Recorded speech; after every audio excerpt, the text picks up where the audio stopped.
On va dire l'essentiel, c'est bon? All right. Alors, verset thème pour aujourd'hui. On est dans, pour ceux qui ne le savent pas, pour ceux qui nous visitent ou pour ceux qui reviennent de vacances, on est dans une série qui s'intitule L'été dans le royaume. Mais je vais probablement continuer tout le mois de septembre parce que l'été finit le 21 septembre. All right. Alors, j'ai un peu de sursis, mais merci Seigneur. Dieu étend l'été cette année. Qui est content de ça? All right. Alors, amen. Il y a 2 personnes. Alléluia. Il y en a qui disent, moi j'aime l'hiver. Mathieu aime l'hiver. Alors, Mathieu, l'hiver s'en vient. All right. Tu vends l'hiver, oui. Tu vends des plaisirs illusoires d'hiver. Psaume 24, 7 à 10, qui dit ceci. Porte, relevez vos linteaux, haussez-vous, portail éternel, pour que le grand roi, le grand roi fasse son entrée. Qui est ce grand roi? C'est qui? C'est le Seigneur. Amen. Le puissant héros. Le Seigneur, le héros des combats. This is my king. Porte, relevez vos linteaux, haussez-vous, portail éternel, pour que le grand roi fasse son entrée. Qui est ce grand roi? Savez-vous pourquoi? Quand la Bible se répète, c'est parce que c'est important. All right? C'est le qui? C'est le Seigneur de l'univers. C'est lui, le grand roi. Comment? Wouhou! Amen! Papa, on te remercie, Seigneur, parce que tu es un Dieu puissant, éternel. Tu es le roi de l'univers. Et ce matin, on veut accueillir ta seigneurie dans nos vies, accueillir ta seigneurie dans chaque partie de notre univers, de notre vie, de notre sphère d'influence. On veut déclarer que non seulement tu es le roi des rois, mais Seigneur des seigneurs. Alors, parle-nous puissamment dans le nom de Jésus. Amen. Je vais vous faire fi de tout reviser les 4 messages ce matin à cause du temps, mais je veux parler de l'importance du roi et du Seigneur. Et j'ai une question pour vous avant de commencer. Quiz. Génie en herbe pour ma génération. En un mot, qu'est-ce que ça signifie pour vous le fait que Dieu est Seigneur? En un mot, all right? Vous n'avez pas besoin de lever la main. Oui, levez la main et dites votre mot. All right? 1, 2, 3, go. Hein? Propriétaire. Souverain. Souverain. All right. On a 5 souverains. Qui dit mieux? Maître. Protecteur. Master. Oh boy. Hein? Master. Anglais. Quelqu'un dit puissance, c'est ça? Puissance. All right. Dernière chance. Sauveur, all right. C'est des bonnes réponses. Félicitations, yes, all right. Mais on va creuser un peu plus. Je voulais juste voir ce que tu sais pour me dire. Mais ce matin, je veux parler vraiment. On s'arrête comme dans la série. C'est comme il y a une série, il y avait plein de titres. On va continuer. Mais là, on creuse plus l'idée du roi des rois, du roi du royaume. Parce que le roi n'est non seulement un roi, il est un seigneur, all right. Alors, on y va par en bas matin. Au lieu de continuer la série par en avant, on creuse un peu plus parce qu'on veut apprendre c'est quoi la seigneurie de Dieu. C'est quoi le fait d'appeler Dieu Seigneur? Vous savez, le mot Seigneur, probablement le mot le plus répété dans la Bible, à part « et » ou « a », OK? Mais pour la majorité des gros mots, le mot Seigneur est un des mots les plus répétés, le plus populaire. Et savez-vous quoi? Un roi n'existe pas sans seigneurie. Un roi est automatiquement... C'est ça quand tu essaies de parler vite, hein, il manque des syllabes. Est automatiquement Seigneur. Tu sais, dans notre monde un peu démocratique, on n'a pas beaucoup d'idées du Seigneur, mais vous savez qu'il y a 200-300 ans, la majorité des leaders dans la province étaient des seigneurs. C'était des gens qui possédaient ou qui étaient propriétaires de terres et tout ce qui était sur ces terres-là leur appartenait. Et je veux juste qu'on regarde humainement, c'est quoi la différence entre un roi et un seigneur, puis après on va l'appliquer spirituellement. C'est bon? Alors, êtes-vous prêts de me suivre? All right. Un roi, vous l'avez déjà, un roi est en lien avec la domination, alors que le Seigneur est plutôt en lien avec l'idée de domaine. Vous savez, un roi en anglais, même, on va dire c'est un kingdom. Un kingdom.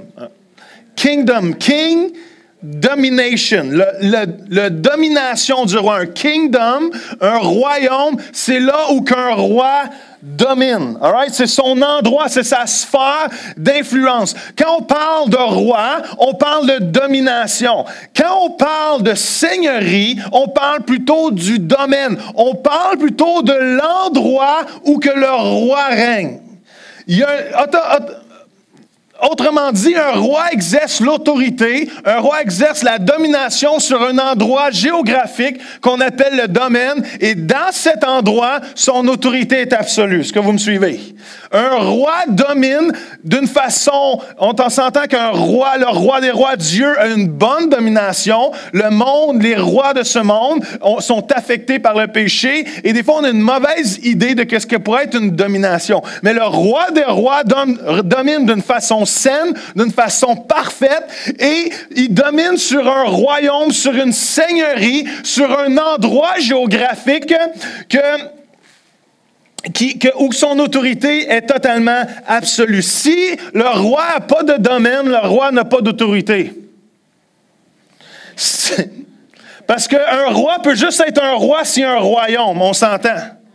C'est un roi sans royaume, tu n'as pas d'autorité. Un roi est juste un roi au moment où il y a un royaume. Mais qu'est-ce qui est intéressant dans l'idée du royaume que Jésus nous parle ou que la Bible nous parle, parce que vous avez tout à travers le Nouveau Testament, Jésus, le message qui est venu clouer, c'est que le royaume de Dieu est maintenant près de nous. Mais la différence, c'est qu'une seigneurie, c'est quelqu'un qui est propriétaire. On le dit, cela. Un seigneur, c'est un propriétaire. Et un roi n'est pas un roi tant qu'il ne possède pas un endroit où que son autorité peut régner. Est-ce que vous me suivez? C'est très différent que nos premiers ministres d'aujourd'hui, et en passant, commencer à prier pour nos prochaines élections. Parce que c'est important qu'on vote. Même si ces gens-là ne dominent pas, ont une autorité sur qui nous sommes. All right? Et le futur de qui va nous diriger est vraiment important, surtout pour la communauté chrétienne. Parce que je ne sais pas si vous regardez ce qui se passe dans le monde, là, je divague totalement, mais ce n'est pas grave. Je ne sais pas si vous regardez ce qui se passe présentement, mais tranquillement, pas vite, même si je crois que l'Église va finir dans sa gloire, laissez-moi vous dire, je crois que l'Église va être de plus en plus persécutée. Puis ça, c'est pas le fun d'entendre ça. Mais il y a des courants humanistes, il y a des courants, je te dirais même, juste soufflés de l'ennemi totalement, qui sont en train de prendre beaucoup plus de place que nos racines chrétiennes sur lesquelles nos pays ont été bâtis. Il faut vraiment s'assurer, je ne vous dirai pas pour qui voter, ou plutôt pour quelle couleur, mais une chose est sûre, priez. Priez. Parce que Dieu a une volonté, Dieu dans sa finalité, dans la façon dont il va venir, même ça dit qu'il va venir, il va faire la partition entre les nations moutons et les nations boucs qui sont contre Dieu. Et moi, je prie que mon Canada soit pour Dieu. Amen. Allô? La capsule politique de Pape Sœur Joël. Et qu'est-ce qui est intéressant, c'est que les premiers ministres ou les présidents ont de l'autorité, mais ils ne possèdent pas le pays. Vous êtes d'accord avec ça? On leur donne l'autorité, mais un roi possède le pays. Un roi possède tout ce qui est dans. Le roi est le propriétaire. Autrement dit, dans un royaume, les arbres appartiennent au roi, les ruisseaux appartiennent au roi, les maisons appartiennent au roi, tout ce qui est dedans appartient au roi. Est-ce que vous me suivez? Le roi des rois, tout lui appartient. Et ça, on va développer. J'essaie de vous faire comprendre des petites choses avant qu'on aille plus loin, OK? Je mets des blocs légaux sur mon message ce matin. Il faut comprendre que Dieu, le roi des rois, possède tout. Et on va développer ça dans quelques instants. Mais si un roi possède tout, il est évident que ceux qui sont dans son royaume ne possèdent rien. Allô? Si un roi possède tout, logiquement, ceux qui sont dans son royaume ne possèdent rien. Oui, on a la capacité de cultiver la terre. On a la possibilité de faire fructifier la terre. On a la capacité de produire. On a la capacité de miner. On a la possibilité de faire plein de choses, qui sont les activités humaines de jour après jour. Mais savez-vous quoi? Dans un royaume, nous sommes que des gérants et des intendants dans le royaume.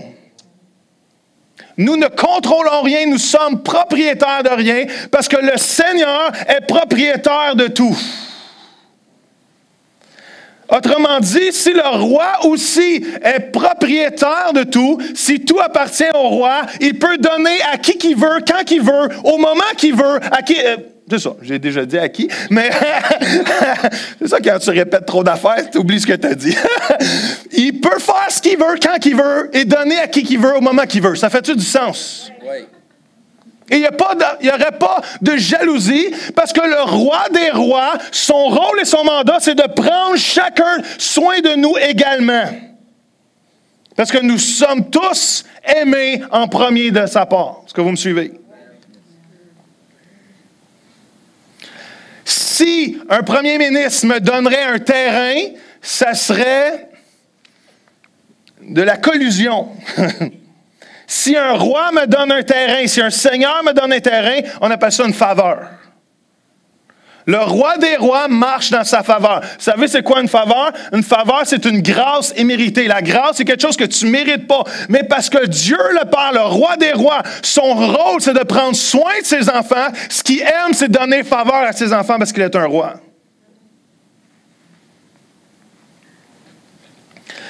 Maintenant qu'on voit un peu les concepts humains du roi des rois, il faut réaliser que, je vais passer toutes mes notes, que la Bible établit Dieu comme étant un Seigneur.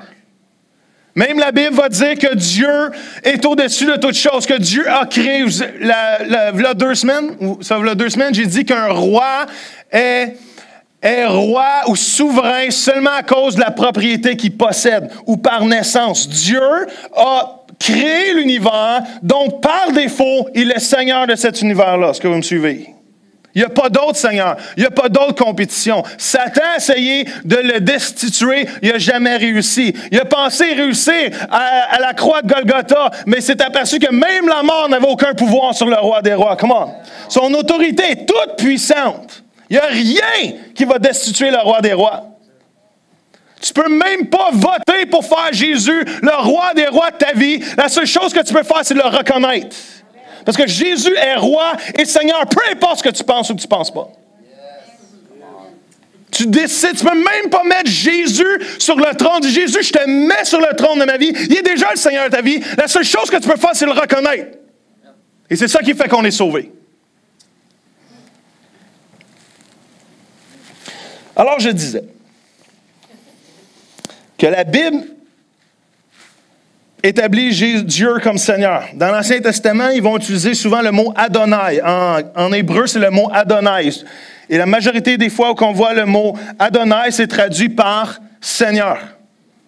Même certains versets vont dire, comme dans Deutéronome, « Écoute, peuple d'Israël, le Seigneur notre Dieu, quoi? Est le seul Seigneur. Tu dois aimer le Seigneur, ton Dieu, de tout ton cœur, de toute ton âme et de toute ta force. » Wow. Mettez le mot propriétaire, parce que le mot Seigneur veut littéralement dire propriétaire. Écoutez, peuple d'Israël, le propriétaire, notre Dieu, est le seul propriétaire. Tu dois aimer le propriétaire, ton Dieu, de tout ton cœur, de toute ton âme et de toute ta force. Bon. Vous savez, à chaque jour, Israël se rappelait en lisant ces écritures-là qu'ils ne sont rien, ils sont seulement la propriété de Dieu le Père. Ils sont sa création. On est le produit de Dieu et Dieu n'est pas le produit de notre imagination. Nous sommes sa création, nous sommes sa créature. Même la parole de Dieu va dire ceci dans les psaumes, « Soyez comblés de bienfaits par qui? Par le propriétaire qui a créé le ciel et la terre. Le ciel appartient au Seigneur, à lui seul, mais la terre, il l'a remise aux humains. » Wow! Vu que le Seigneur est roi, le roi est Seigneur, tout ce qui appartient, tout ce qu'il a créé est à lui, Dieu peut faire ce qu'il veut avec. Il a dit, les cieux, c'est ma place, les cieux, c'est mon chac. Puis la terre, c'est la vôtre. Et Dieu, dans son amour, il a dit, si vous voulez juste comprendre l'historique de la Bible en quelques phrases, voici ceci. Dieu a dit, on va créer l'homme et la femme à son image. Il a dit, on va la créer à mon image. On va leur donner la terre et eux, ça veut dire ils vont dominer sur la terre. Ils vont avoir la royauté, ils vont avoir le kingship sur la terre. Ça va être à eux. Nous, on va régner avec eux, mais on va leur créer un monde à eux pour qu'eux aussi expérimentent le rôle de dominer, de régner et de diriger en lien avec la Trinité. Est-ce que vous me suivez? Mais l'homme intelligent comme il est, Dieu lui a donné le choix et Dieu a dit, écoute, mais ça ne sera pas fait parce que je t'oblige, ça va être fait parce que tu choisis. Mais l'homme a choisi de donner la domination du monde à un usurpateur qu'on appelle Satan. Et depuis ce temps-là, on a donné les clés du royaume à Satan. Est-ce que vous me suivez? Et depuis ce temps-là, Jésus a dit, mais on va racheter ce royaume-là. Et Dieu a manigancé l'histoire, était à travers l'histoire, jusqu'au moment qu'au bon moment, Jésus est venu, a repris les clés du royaume à Satan. Il a dit, tu es sous mes pieds, tu n'as plus de victoire. Ta fin va être dans le lac de feu éternellement. Mais maintenant, je remets les clés à Joël Dumaine et à toute l'église de Oasis. Et maintenant, c'est votre rôle de marcher et de réclamer le royaume de Dieu parce qu'il vient avec force. Et ce sont les puissants qui s'en emparent. Ce sont ceux qui marchent avec force, avec vérité, selon l'Esprit de Dieu. Parce que dans Romains, ça dit que la création attend la révélation des fils et des filles de Dieu qui vont marcher dans le royaume jusqu'au moment où que Jésus va revenir dans les cieux sur son cheval. All right? Et que Jésus va sauver et racheter ces gens et Dieu va créer une nouvelle terre et des nouveaux cieux et on va régner éternellement avec lui. Comment? Si vous voulez comprendre la Bible, réécoutez ce 3 minutes-là. C'est ça le message de la parole de Dieu. Même le Nouveau Testament établit Jésus comme Seigneur. Là, ça c'est de reculer. Ça marche-tu? All right? Et ça, c'est incroyable. Le mot hébreu qui est utilisé souvent, c'est pas hébreu, mais grec, c'est kurios. Et c'est vraiment intéressant, c'est le mot qui est traduit par puissant, comme ayant autorité. Vous savez, quand les gens ont dit, wow, lui, il prêche avec autorité. Lui, il prêche pas comme les autres. Et quand il parle, il y a vraiment de quoi qui, wow, ça nous brasse, all right? C'est le mot kurios qui est là. Et le mot kurios aussi est utilisé quand on traduit maître. Quand les disciples appelaient Jésus le maître ou que les gens appelaient Jésus le maître, c'est le mot kurios qui est là. Alors le mot Seigneur, Jésus, il l'établit comme étant le maître. Et il y a une histoire fantastique, c'est juste avant que Jésus vienne comme roi à Jérusalem avant sa crucifixion. Et vous savez, juste pour faire juste quelque chose d'intéressant, fun facts of the message. Okay? C'est quoi en français? Les faits, pas saillants, mais les... All right, fun facts. Et vous savez que quand un roi vient sur un cheval, c'est parce qu'il vient pour faire la guerre, mais quand un roi vient sur un âne, il vient pour faire la paix. Et Jésus dit, OK, c'est mon temps, l'heure est venue, c'est le temps de rentrer à Jérusalem. Et il envoie ses disciples et leur dit ceci, OK, allez chercher un âne et ramenez-moi-le. Et si on vous demande pourquoi tu prends l'âne, dites, le Seigneur en a besoin. Bang! Les disciples s'en vont, voient un âne, parfait comme Jésus a prophétisé, comme il leur a dit, prennent l'âne, les gens disent, wow! La police juive arrive, mesdames et messieurs, et arrive sur leur chameau, tout le kit, et ils disent, qu'est-ce que tu fais là? Et ils font juste répéter ce que Jésus a dit. Il a dit, le Seigneur en a besoin. OK! On peut aller vous reconduire. C'est comme Jésus démontrait son autorité. Jésus démontrait le maître. Le Seigneur en a besoin. De toute façon, l'âne, il ne t'appartient pas, il m'appartient à moi. Jésus est en train de totalement dire, je suis le roi des rois, le Seigneur des seigneurs. Il n'y a aucune place dans la Bible où que Jésus est allé voir le gars avant et dire, écoute, je t'envoie mes disciples. Ils vont te demander pour ton âne. Ils vont dis-leur pourquoi vous prenez ça. Ils vont dire parce qu'il est le Seigneur, puis laisse-les faire. OK? Jésus démontrait sa totale autorité comme étant le roi des rois et le Seigneur de l'univers. Je veux dire, un âne, c'est quoi un âne? Ah ouais? Un âne, c'était un des meilleurs véhicules de transportation à ce moment-là. Ça dit même que jamais personne s'était assis sur cet âne-là avant. Oh. C'était un âne neuf.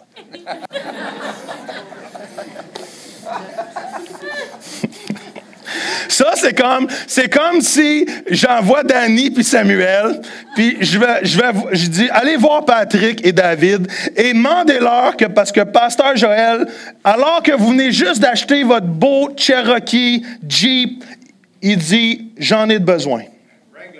Wrangler, excusez. Vous voyez comment ça a vraiment de valeur, hein? Vraiment de valeur.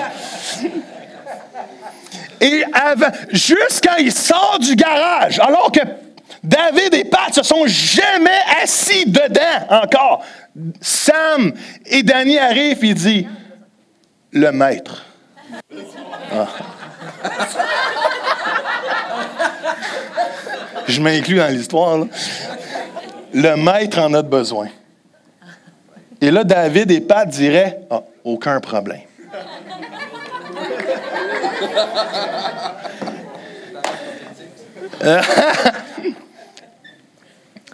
La seigneurie. Pas sûr, ouais, c'est ça. Ouais, mais là, il a déjà été utilisé, ça n'a plus la même valeur.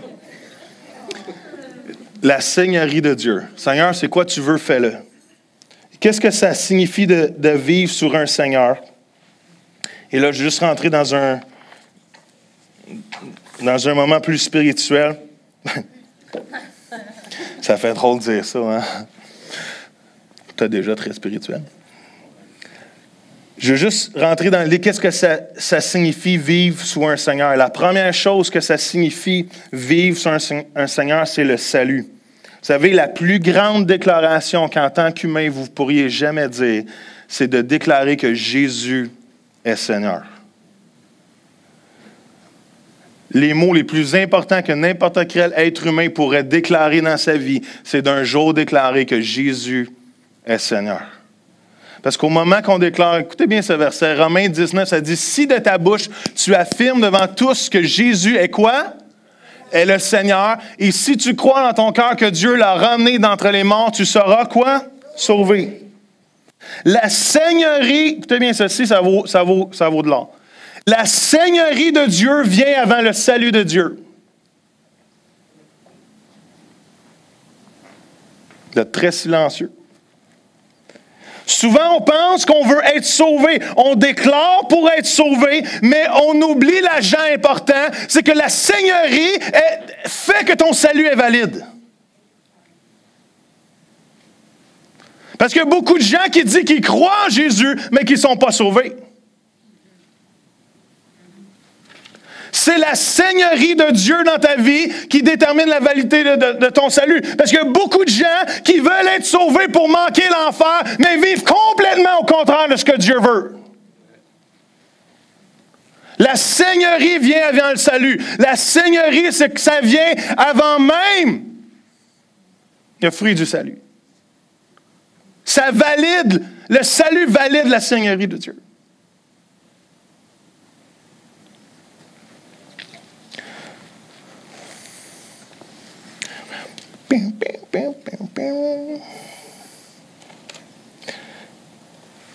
Quand Jésus sauve, ça veut dire qu'il nous ramène une relation avec lui. Jésus nous ramène dans une relation intime avec lui. On était ennemis de Dieu, mais maintenant, à cause de son salut, à cause qu'on reconnaît qu'il est Seigneur, il nous rentre dans son royaume et il dit, à partir de maintenant, je vais m'occuper de toi, je vais prendre soin de toi.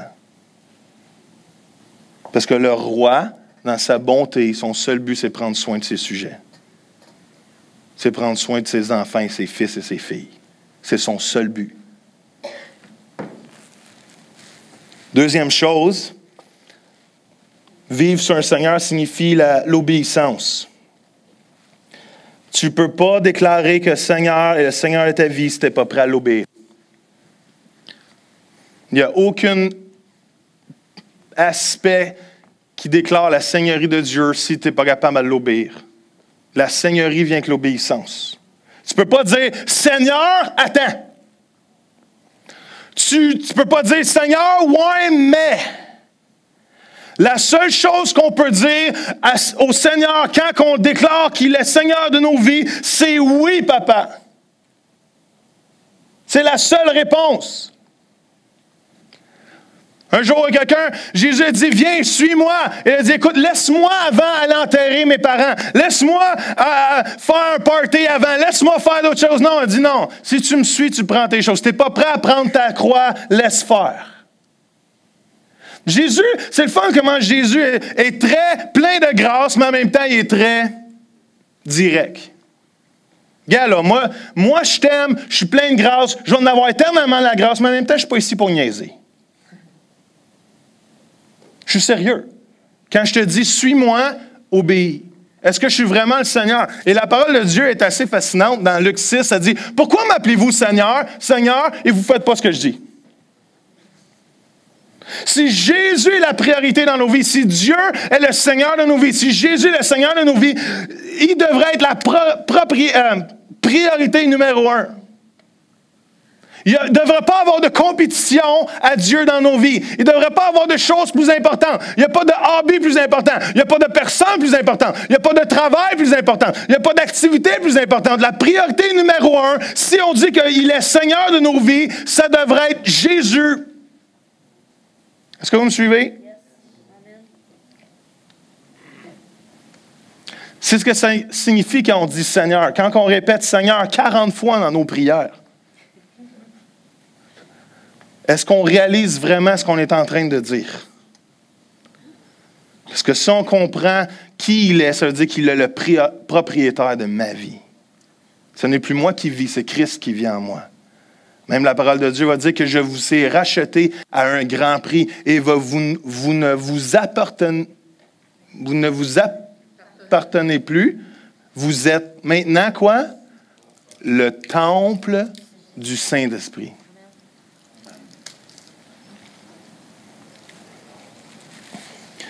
Jésus, la Seigneurie de Dieu dans notre vie, ce n'est pas une histoire de fin de semaine.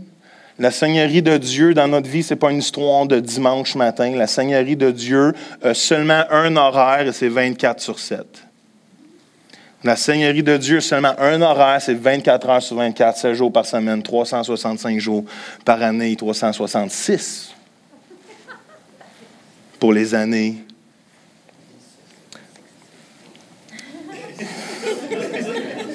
C'est vous qui l'avez dit. Le sens, ça c'est bon. Si on veut vraiment comprendre c'est quoi vivre sous un Seigneur, c'est de comprendre l'abandon de propriété. C'est quoi ça, l'abandon de propriété?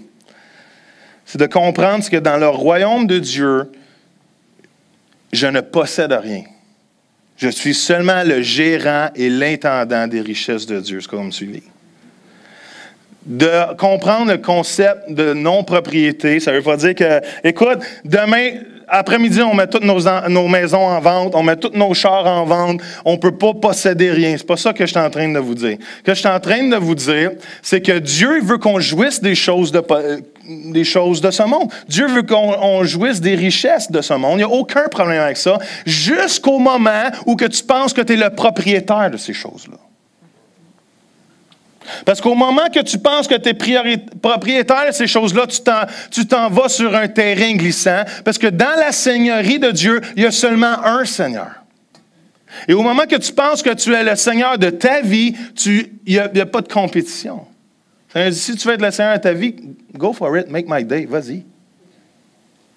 Mais il y a juste un Seigneur dans le royaume de Dieu, et c'est Dieu lui-même. En tant que chrétien, il faut réaliser qu'on n'est pas propriétaire de rien. Merci Seigneur pour les richesses que tu me donnes. Hallelujah, praise the Lord. Merci Seigneur pour les Wranglers. Hallelujah. Praise the Lord. Merci Seigneur pour les Envoys. Merci Seigneur pour les maisons que tu nous donnes. Merci Seigneur pour le linge que tu nous donnes. Merci Seigneur pour les choses que tu me donnes. Merci Seigneur pour les richesses dans ce monde, mais je ne suis propriétaire de rien. Je suis seulement l'intendant de ce que Dieu me donne de gérer dans son royaume. C'est pour ça que dans le royaume de Dieu, souvent on en parle à l'Église, on parle de générosité. Éric en a parlé ce matin. C'est pour ça qu'on ne devrait pas avoir peur en tant que chrétien d'être généreux, parce qu'on sait que le roi des rois qui possède toutes choses, son rôle, c'est de bénir. Alors quand je suis généreux, lui aussi est libéralement généreux envers moi. Parce que Dieu aime ceux qui marchent selon son caractère. Et Dieu est un Dieu généreux au point qu'il a envoyé son Fils Jésus mourir à la croix pour chacun de nous. Il n'y a pas plus grand don que ça. C'est quand je marche dans la générosité, quand je réalise que ça ne m'appartient pas. La personne qu'Éric a dit qui a donné son 20 a découvert que quand je comprends les choses ne m'appartiennent pas, Dieu va me bénir. Parce que quand je donne d'une main, il me redonne de l'autre. Parce que je suis juste un gérant. C'est pour ça aussi que quand il me reste juste 20 piastres dans les poches, c'est un bon moment pour le donner. Parce que ça fait juste en train de dire à Dieu qu'on réalise que non seulement il est le propriétaire de tout, il est aussi le propriétaire des choses que je ne possède pas encore. Et que Dieu va me donner au temps opportun. Parce que Dieu donne au moment qu'il veut, quand il veut, à qui qu'il veut. Parce que c'est un Dieu de faveur. Qui veut que ses enfants soient bénis. Come on. Alors, on ne devrait pas avoir peur d'être généreux. On ne devrait pas avoir peur que le dollar canadien augmente. On ne devrait pas avoir peur de donner librement. Parce que c'est quand on donne qu'on reçoit. 100, 60 et 30 pour 1. Come on. Moi, j'aime les intérêts de Dieu. Dieu est la meilleure banque qu'il n'y a pas. Dieu possède tout. Alors, il a la capacité de donner ce qui te manque. Come on. Allô? Êtes-vous là? Est-ce que Jésus est vraiment le Seigneur de votre vie? Est-ce que Dieu est vraiment le Seigneur de votre vie? Vous savez, tout passe par l'abandon, tout passe par la soumission, tout passe par le sacrifice. Dans 2 Corinthiens, ils vont dire, ils ont fait plus que nous espérions, car quoi? Ils se sont d'abord donnés eux-mêmes au Seigneur. Puis à nous, par la volonté de Dieu. La volonté de Dieu, c'est quoi? C'est qu'on se donne nous-mêmes au Seigneur. On se donne nous-mêmes au propriétaire. Dans son amour, Dieu le Père ne force pas sa seigneurie à personne. Le roi est un roi qui domine, mais n'est pas un dominateur despotique qui le force à l'aimer. Est-ce que vous me suivez? Si Dieu nous forcerait à l'aimer, ce ne serait pas un bon roi. Mais dans son amour, on nous aime tellement qu'il a dit, écoute, moi, je suis tout là pour te donner ce que tu as besoin. La seule chose que je te demande, reconnais que je suis le Seigneur. Reconnais que je suis le Seigneur. Je suis le propriétaire. Je suis le propriétaire.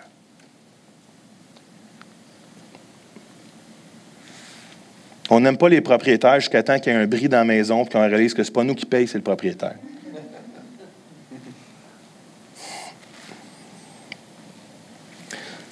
Un jour, il y a un fermier. Je l'ai appelé Sozo 2. Je l'ai ramassé, là. Non.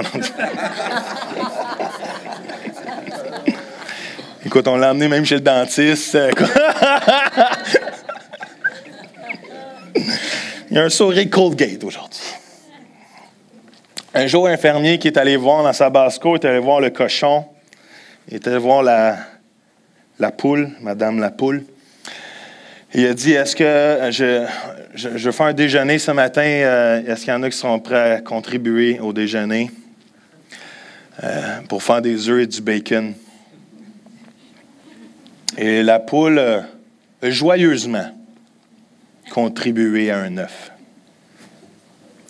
Mais le cochon en a payé de sa vie. C'était tellement passe-partout, ça, Joël. C'était...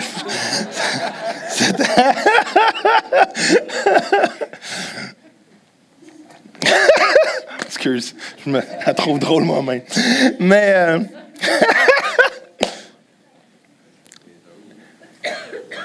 Jésus n'est pas un accessoire dans notre vie. Quand on déclare que Dieu est le Seigneur, on ne fait pas une contribution.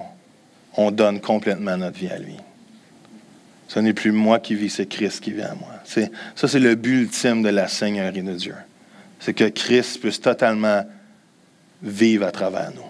C'est pas facile, c'est un processus. Êtes-vous d'accord avec ça? C'est un processus de s'abandonner à Jésus de jour en jour. C'est un processus de s'abandonner à la Seigneurie de jour en jour. Je crois que le mot Seigneur est le mot qu'on dit le plus légèrement dans notre vie chrétienne. On ne réalise pas la portée entière du mot Seigneur. Que je suis en train, à chaque fois que je dis ça, qu'il est le propriétaire de ma vie. Tu ne peux pas dire à Dieu qu'il est le Seigneur et vivre le reste de ta vie comme ça te tente. Allô? Tu ne peux pas dire à Dieu, « Ah, Seigneur, Seigneur, Seigneur, Seigneur, tu sais ce que je t'avais dit. » Tu ne peux pas dire « Seigneur, Seigneur », puis après vivre ta vie comme tu l'entends. Si vraiment Seigneur est de ta vie, si vraiment Jésus est le Seigneur de ta vie, tu as abdiqué le droit de vivre pour toi et tu dis « Seigneur, fais ce que tu veux à travers moi. » C'est gros. C'est énorme. Mais c'est ça la réalité du salut, qui est bien compris. Parce que le salut, c'est pas juste de te sauver les fesses. Le salut, c'est que tu amènes le royaume de Dieu ici sur terre. Amen. Parce que Dieu n'a pas besoin de toi là-haut. On a hâte d'y être, mais le but de ton salut, c'est que tu amènes le royaume de Dieu ici sur terre. Amen. Est-ce qu'on peut juste pencher nos têtes quelques instants? J'ai écoulé mon temps. La trappe va s'ouvrir. Mais j'ai écrit ceci en terminant. C'est mon roi, c'est mon Seigneur. Mon roi et Seigneur est toute sagesse et connaît mieux que tout autre ce qui est mieux pour ma vie. Mon roi et Seigneur est tout puissant et a la puissance d'accomplir ce qui est mieux pour ma vie. Et mon roi et Seigneur m'aime plus que quiconque. Papa Céleste, je veux te remercier pour ta seigneurie ce matin.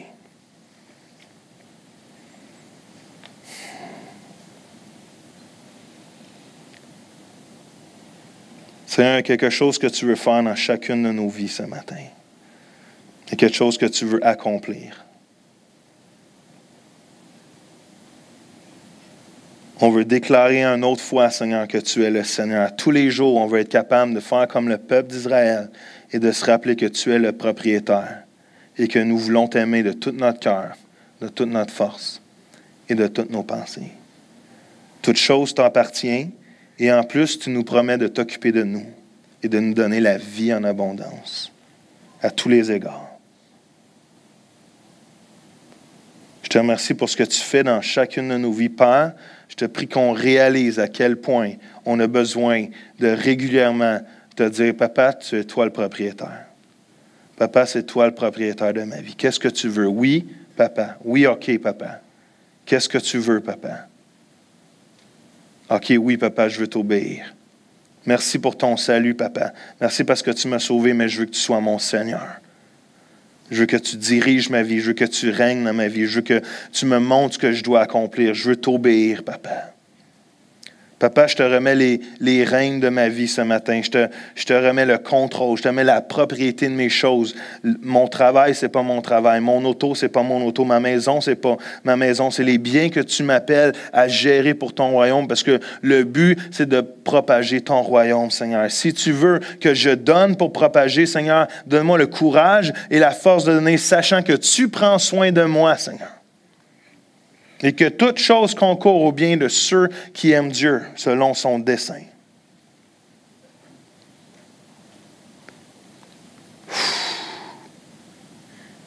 Papa, avec mes frères et sœurs, je veux juste te donner le guide de ma vie, encore une fois. Ceux qui veulent faire ça avec moi, faites juste le dire avec moi. Dites, Papa, je te donne le guide de ma vie ce matin. Dites-le avec moi. Papa, je te donne le guide de ma vie encore ce matin. Pardonne-moi si des fois je te déclare comme Seigneur, mais je vis ma vie comme je la pense. Je te déclare Seigneur, mais je ne t'écoute pas puis je ne t'obéis pas. Je dis Seigneur, Seigneur, mais je ne fais pas ce qui est écrit dans ta parole. Je te remercie parce que tu uses de patience envers moi. Je te remercie parce que tu me guides et tu m'aimes. Et tu es puissant pour accomplir tout ce que tu désires à travers ma vie. Alors, Papa, viens, sois le Seigneur de ma vie. Maintenant, aujourd'hui, demain et éternellement. Parce que je veux régner avec toi jusque dans l'éternité. Ce moment est court comparé à toute l'éternité où qu'on va être ensemble, à régner. Dans ton nom, je te prie, Papa. Amen. Amen. Amen. Est-ce qu'on peut remercier Jésus ce matin?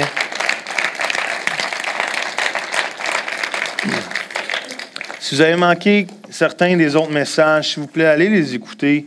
Mettez-le. On va peut-être essayer de faire des podcasts après le GU, mais allez les écouter parce qu'il y a vraiment... Quand vous allez écouter là, les 4 messages un en arrière de l'autre, vous allez comprendre beaucoup plus de choses parce qu'il y a vraiment une suite logique à tout ce que je dis. Et on va continuer les prochaines semaines parce que le royaume de Dieu est le message de Jésus et on doit l'apprendre. Amen. Je vous bénis. Seigneur, bénis mes frères, mes sœurs. Seigneur, qu'on puisse marcher dans ton royaume, représenter ton royaume, vivre le royaume, Seigneur Dieu, pour ta gloire, Jésus. Merci pour qui tu es. Tu es le Seigneur de nos vies. Garde mes frères, mes sœurs, Seigneur. Seigneur, agis puissamment la semaine prochaine, alors qu'on va être une millier de personnes à chercher ta face, Seigneur, pour la province du Québec. Agis puissamment à travers le GU, Seigneur, pour ta gloire. Amen. Amen. Allez vous inscrire si vous voulez venir au GU rapidement.